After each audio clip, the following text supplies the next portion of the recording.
네, 우리 성경 말씀 보시겠습니다. 하나님께서 오늘 우리에게 주시는 말씀은 신약성경 데살로니가전서 5장 16절부터 18절에 있는 말씀을 함께 보도록 하겠습니다.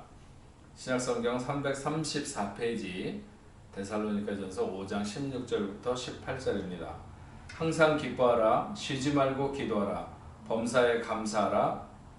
이것이 그리스도 예수 안에서 너희를 향하신 하나님의 뜻이니라.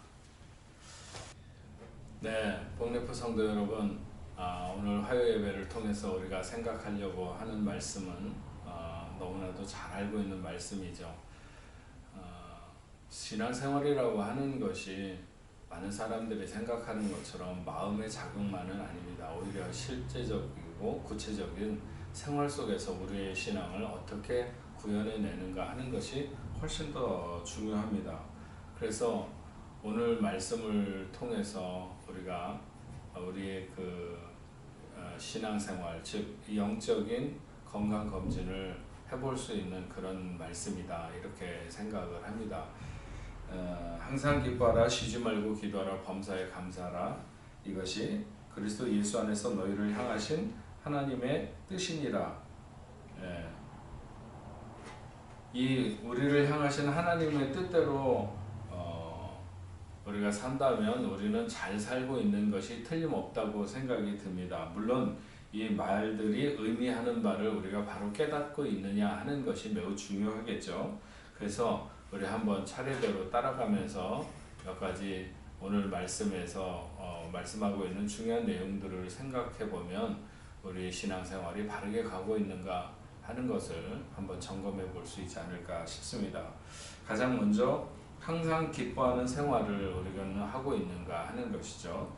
항상 기뻐한다고 하는 이 말씀 속에서 항상이라고 하는 것만을 우리가 중요하게 생각을 하는데, 그래서 설령 기쁜 일이 있을 때뿐만이 아니라 슬픈 일이 있을 때에도 기뻐해야 한다는 말씀으로 우리가 봤습니다.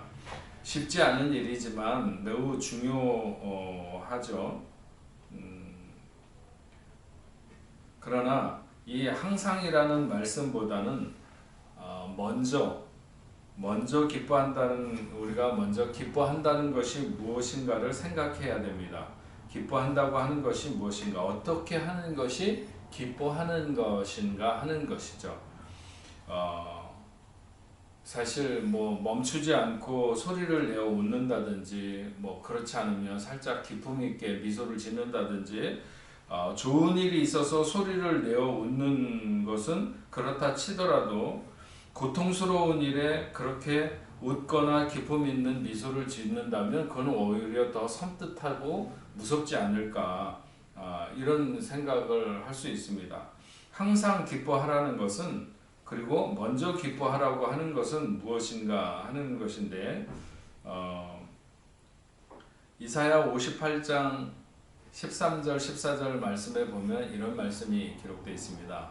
만일 안식일에 내 발을 금하여 내 성일에 오락을 행치 아니하고 안식일을 일컬어 즐거운 날이라, 여호와의 성일을 존귀한 날이라 하여 이를 존귀히 여기고 내 길로 행하지 아니하며 내 오락을 구치 아니하며 사서로운 말을 하지 아니하며 내가 여호와 안에서 즐거움을 아니하면 내가 여호와 안에서 즐거움을 얻을 것이라. 내가 너를 땅의 높은 곳에 올리고 내 조상 야곱의 업으로 기르리라. 여호와의 입의 말이니라. 기쁨의 극치는 무엇일까? 이렇게 생각을 해보면 그것은 여호와를 뵙는 것이다, 이렇게 말할 수 있습니다. 안식일을 즐거운 날이라 하여 존귀히 여기는 자에게 여호와 안에서 즐거움을 얻게 하실 것이라. 성경은 이렇게 말씀하고 있습니다. 진정한 즐거움은 하나님을 뵙는 예배의 즐거움이 생활의 즐거움으로 넘쳐나는 것, 그것이 진정한 즐거움이다, 이렇게 말할 수 있습니다. 모세가 시내산에 올라갔다가 내려올 때 그 얼굴에 너무 광채가 나서 사람들이 쳐다보지를 못했습니다. 예배 중에 하나님을 경험하는 것은 바로 생활의 현장의 즐거움과 기쁨을 나타내게 되는 것이다, 이렇게 말할 수 있습니다. 왜? 예배가 바로 하나님께 나가는 것이요 하나님을 만나는 것이기 때문입니다. 예배의 성공이 생활의 성공이고 삶의 성공이라는 말을 자주 합니다. 예배의 기쁨이 넘치는 자는 생활의 기쁨이 넘칠 수밖에 없다. 이것이 항상 기뻐할 수 있는 비결이라고 말씀드리고 싶습니다.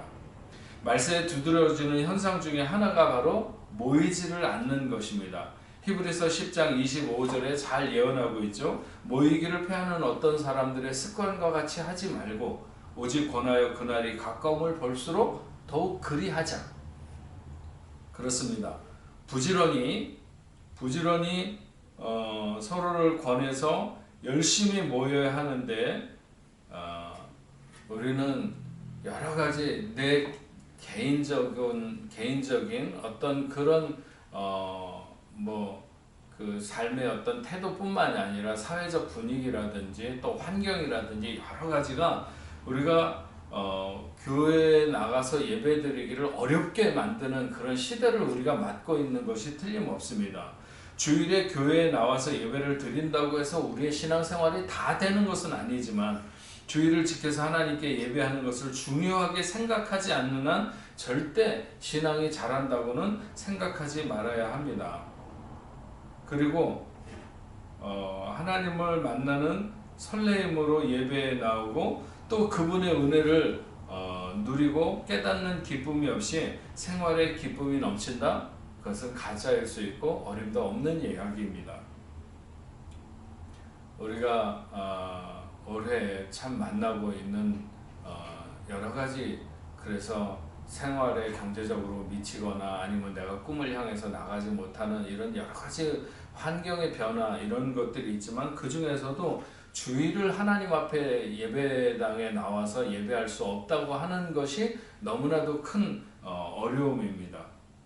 정말 우리가 한 해를 시작하면서 올해도 아프지 않고 건강해서 1년 52주 빠지지 않고 하나님 앞에 나가서 예배를 드릴 수 있기를, 그래서 급한 일도 생기지 않기를, 아픈 일도 없기를 이렇게 소망하면서 시작을 했을 것이고 지금까지 지내왔는데 올해에는 외부적인 환경이 우리로 하여금 그렇게 하나님 앞에 나가서 온전히 예배할 수 없도록 하는 이런 너무 안타까운 상황을 우리가 맞고 있습니다. 성경은 우리가 기쁜 삶을 정말 원하는가? 그러면 주님 앞에 나오며 그분께 예배하는 것을 즐거워해라. 여호와의 날을 즐거운 날이라고 존귀히 여기는 자들에게 즐거움을 더하시겠다. 이렇게 말씀하신 것을 우리가 놓쳐서는 안 됩니다. 우리가 환경이 여러 가지로 뒷받침되지 않고 있는 것이 틀림없는 사실이지만 그래도 우리는 하나님을 예배하는 것에서 기쁨이, 즐거움이 있어야 하고 그런 것이 우리의 생활의 즐거움으로 이어질 것이라고 하는 것에 대해서 놓치지 말아야 된다 하는 것이죠. 두 번째로는 쉬지 않고 기도하는 생활, 우리가 그것을 하고 있는가? 이것도 우리의 영적인 건강을 위해서 매우 중요하다 하는 것입니다. 기도는 성도의 호흡이고 호흡이 멈추면 어떤 사람도 살아남을 수가 없습니다. 죽지 말고 살아있으라고 하는 말씀과 같은 것이죠. 다른 것은 다 쉴 수 있습니다. 그러나 호흡은 쉴 수가 없습니다. 주님이 공부를 얼마나 해야 주님 자신도 주님이 공부를 얼마나 했다 이런 말씀을 하고 있지는 않습니다. 그러나 주님이 늘 기도하신 것에 대해서는 우리가 잘 알고 있죠. 주님은 바쁠 때에는 일찍 일어나서 기도하셨고 시간이 없을 때는 늦은 밤에 기도하셨습니다. 사람이 많을 때는 피해서 홀로 기도하셨습니다. 홀로 있을 때는 깊이 기도하셨죠. 그분이 그렇게 기도하셨다고 하는 것은 우리가 기도하지 않는 것을 무엇으로도 핑계할 수 없다고 하는 것을 반증하는 것입니다. 우리가 기도의 호흡을 멈추지 않고 오늘도 살아가고 있는가? 그렇다면 건강한 것이다. 이렇게 볼 수 있는 것이죠.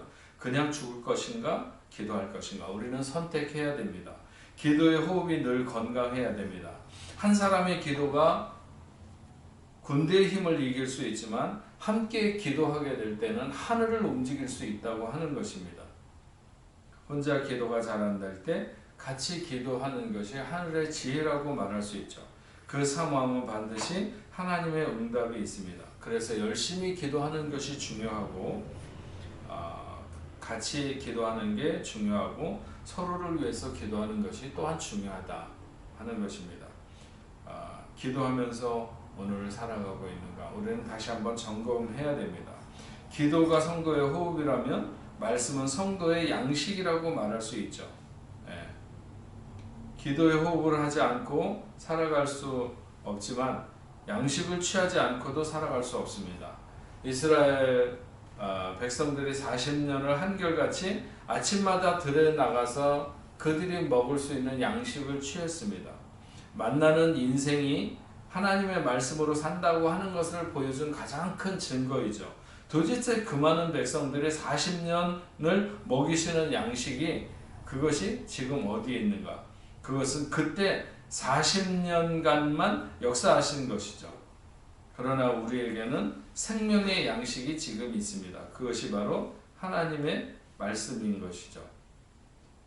교회 생활을 하면서 가장 열심을 내야 되는 부분이 바로 말씀을 깨닫고 또 말씀을 알기 위해서 노력하는 것입니다. 다른 것은 못해도 말씀을 읽고 말씀을 공부하고 이런 시간을 우리가 충분히 확보하려고 노력해야 됩니다. 그러면서 깨닫고 실천하는 때 우리의 신앙이 건강해지는 것이죠. 말씀을 깨닫는데 세상의 지식이 그렇게 유용하지는 않습니다. 머리 좋다고 해서 잘 깨닫는 것은 아닙니다. 전하는 자와 가르치는 자와 함께 생각하는 자들과 함께 해야 하는 것이죠. 그래서 말씀을 여러분들의 신앙생활의 키로 삼아서 오늘도 내가 이 말씀을 향해서 다가서고 있는가 하는 것을 통해서 우리의 신앙생활이 점검될 수 있다. 우리의 신앙생활이 건강한가 하는 것을 확인할 수 있다고 하는 것이죠. 세 번째로는 범사에 감사하는 생활을 하고 있는가 하는 것입니다. 감사한 마음을 가지고 살라고 하는 말씀인가? 물론 그런 의미도 담겨져 있습니다. 하지만 좀 더 구체적인 명령이라고 우리는 받아들여야 됩니다. 감사가 쉬운가 아니면 어려운가? 쉬운 자에겐 쉽고 어려운 자에게는 한없이 어려울 것입니다. 만약 감사한 마음을 가지고 살라고 하는 것인데 그것을 안 하고 사는 인생이 있다고 한다면 더 말할 필요가 없습니다. 하지만 감사라고 하는 것은 그냥 마음에 먹는 것만이 아니라 구체적인 것이라고 하는 것이죠. 네. 그래서 시편 116편 12절 말씀에 보면 여호와께서 내게 주신 은혜를 무엇으로 보답할꼬? 네. 고린도전서 4장 7절에 보게 되면 내게 있는 것 중에 받지 않은 것이 무엇이냐? 내가 받았은즉 어찌 받지 아니한 것처럼 자랑하느냐? 네. 우리가 정말 감사하는 생활을 오늘 하고 있는가? 만약 감사하는 생활을 하고 있다고 하는 것에 가장 큰 증거로 본다면 저는 11조를 구별하는가 이렇게 말씀드리고 싶습니다. 말라기 3장 8절 말씀에 보면 사람이 어찌 하나님의 것을 도적질하겠느냐? 그러나 너희는 나의 것을 도적질하고도 말하기를 우리가 어떻게 주의 것을 도적질하였나이까 하는도다. 이는 곧 11조와 헌물이라. 11조는 감사의 시작입니다. 어떤 사람들은 헌금의 마지막 보루를 11조로 생각하지만 그렇지 않습니다. 잠언 3장 8절 9절에 내 재물과 내 소산물의 처음 익은 열매로 여호와를 공경하라. 그리하면 내 창고가 가득히 차고 내 집들의 새 포도즙이 넘치리라 말씀했습니다. 처음 익은 열매는 먼저 기억해야 되는 것을 말하는 것입니다. 교인이라면 11조를 드려야 할 텐데 하면서 이제나 저제나 쉽게 11조를 드릴 수 있는 날이 올까를 기다리며 지내오지 않습니까? 여러분들이 믿음을 가지고 드리기 시작하면 어느 날인가 그것은 우리의 삶에서 비껴놓을 수 없는 축복의 통로고 감사의 방법인 것을 깨닫게 됩니다. 더 길게 말씀드리지 않아도 11조를 드리고 있다면 그것이 바로 내 감사의 표현인 것이 라는 것을 잘 알 수 있을 것이고 그렇지 않은 분들은 결심하셔서 하나님 앞에 감사의 생활을 할 수 있게 되기를 바랍니다. 내 생활이 왜 이렇게 힘들고 어려울까? 이렇게 생각이 들거나 경제의 문제라면 반드시 여기에 점검이 있어야 됩니다. 축복의 길을 두고 돌아가는 것은 어리석은 일이겠죠. 감사하는 자에게 감사가 넘치는 법입니다. 감사할 조건들이 날마다 더 일어나게 되는 것이죠. 또한 감사는 삭개오와 같이 자기의 것을 나누는 것을 하나님이 기뻐하시는데 그렇게 살고 있는가 하는 것입니다. 11조 하는 것으로 헌금을 다했다고 생각하는 분들은 잘 새겨서 들어야 되는데 11조를 드리는 정도의 믿음이라면 이제 눈을 들어서 이웃을 바라보아야 합니다. 그리고 그들과 더불어서 나누는 삶이 되어야 하는 거죠. 저는 좀 더 규칙적인 나눔을 하나님이 좋아하실 것이라고 확신합니다. 규모를 정하시고 그 규모를 키워가면서 나 혼자만 살아가는 세상이 아니라 더불어 함께 세워져가며 세우면서 살아가는 그런 삶이 되어야 된다고 봅니다. 그래서 우리를 통해서 내 삶을 통해서 선교도 더 활성화되고 구제도 더 활성화되는 자기의 것을 자기의 것으로 여기지 않고 주님께서 쓰시겠다고 할 때 내놓을 수 있는 신앙인의 삶이 되는 것이 매우 중요합니다. 많이 가져서 걸음걸이가 휘청거리는 것이 우리의 소망은 아니죠. 우리가 가진 것이 정말 귀하게 사용되는가 하는 것이 문제입니다. 나누며 사는 삶을 계획하고 또 그렇게 살아왔는가를 점검하는, 좋은 일에 많이 기부하려고 하는 자세, 슬프고 괴로운 자를 찾아보고 돌아보려고 하는 자세, 서로를 격려하며 선한 일을 도모하는 자세, 이런 자세로 세상을 살아가는 것이야말로 진정으로 늘 감사가 메마르지 않는 삶을 살아가는 삶이다, 이렇게 말할 수 있습니다. 이런 삶이 된다면 건강한 삶이 틀림없습니다. 한 가지만 더 말씀드리면서 우리의 그 신앙생활이 정말 건강한가 하는 것을 점검한다면 그것은 은혜로운 말을 하면서 지내는가 하는 것입니다. 언어 생활에 승리를 하고 있는가 하는 것이죠. 에베소서 4장 19절 말씀을 보면 무릇 더러운 말은 너희 입 밖에도 내지 말고 오직 덕을 세우는데 소용되는 대로 선한 말을 하여 듣는 자들에게 은혜를 끼치게 하라. 더러운 말이 어떤 말일까요? 상스러운 소리? 그럴 수도 있죠. 하지만 교회에서 상스러운 소리를 누가 막 욕을 맨날 하고 그래서 문제가 되는 경우는 많지 않습니다. 모두가 위로를 가장해서 비하하는 것이 문제이고 옳은 소리를 한다는 미명 아래 비난하는 것이 문제입니다. 말을 많이 한다고 세금을 내야 되는 것은 아니지만 그렇다고 해서 함부로 말해서는 안 되고 말이 많아지지 않아야 하는 것입니다. 생각 없이 하는 그 한마디를 통해서 남을 죽일 수도 있고 잘못 생각하고 한마디 말한 것이 자기를 죽일 수도 있습니다. 잠언 11장 11절에 보면 성읍은 정직한 자의 그 축복으로 인하여 진흥하고 악한 자의 입으로 말미암아 무너진다고 했습니다. 불난 집에 부채 들고 쫓아가는 것과 같은 어리석은 삶은 살지 말아야 될 것입니다. 그런 말이 있어요. 한 소년이 그 집의 개를 사랑하는 것은, 그 강아지를 사랑하는 것은 그 집 주위에 그의 결점을 발견하지 않은 자는 오직 그 강아지뿐이다. 강아지뿐이기 때문이다. 그런 거예요. 자신의 말을 이빠른 소리로라고 위로하면서 계속 말하는 사람이 있다면 그 사람은 어리석은 사람이라고 하는 것이죠. 좁은 마음을 가지고 있는 자는 항상 큰 입을 가지고 있음을 주의하라, 이렇게 말했습니다. 어거스틴은 말하기를 중상은 혀로 살인하는 것이라고 말하기도 했습니다.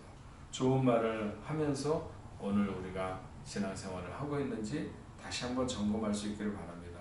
축복의 말만을 입에 담아야만이 축복의 삶을 살게 되는 것입니다.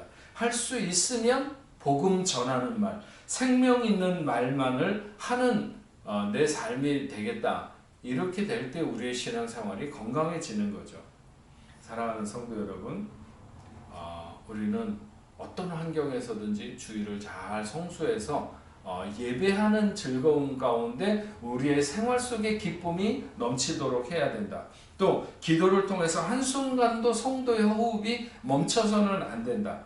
말씀으로 생명의 양식을 삼으면서 오늘 살아가고 있는가?